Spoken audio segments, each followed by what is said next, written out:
السلام علیکم پیارے بچوں، ہماری نظم کا عنوان ہے وقت کا گیت۔ اس نظم کے شاعر ہیں شفق رضوی امات پوری۔ شاعر نے اس نظم میں وقت کی اہمیت بتائی ہے اور اس بات کی بھی نشاندہی کی ہے کہ وقت کے کھونے سے کیا کیا نقصانات ہوتے ہیں۔ پیارے بچوں، آئیے نظم کو بغور سنتے ہیں۔ مسافر نہیں میں ٹھہر جانے والا، ادھر آنے والا ادھر جانے والا، نہا ہو کے مثل نظر جانے والا،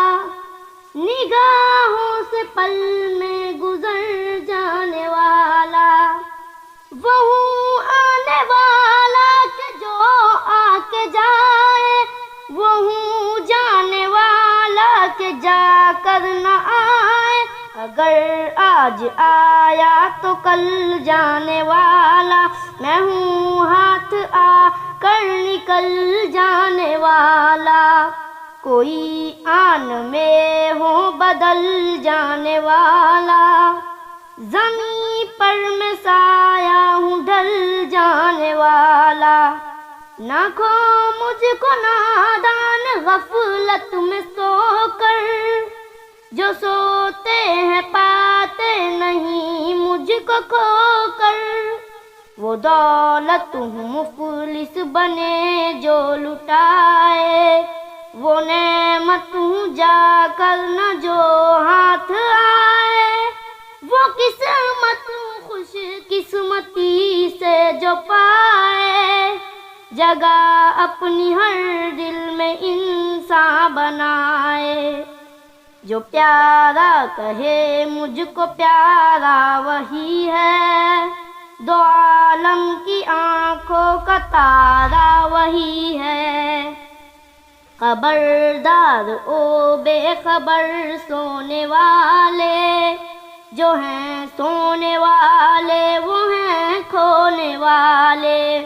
متاع گراں مایہ کے کھونے والے، ہے آخر پشیماں بہت ہونے والے،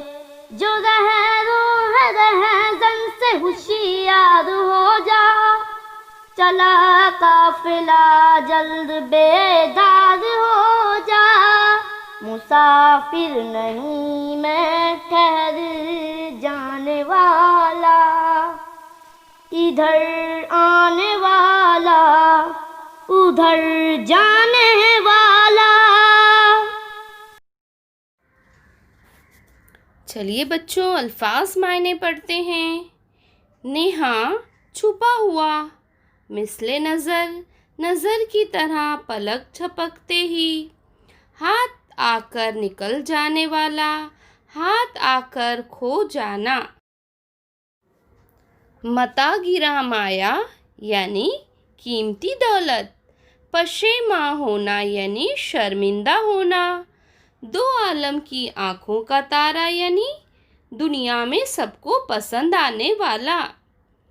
رہرو یعنی راہ چلنے والا، رہزن یعنی لٹیرا، بیدار ہونا یعنی جاگنا ہوشیار ہونا،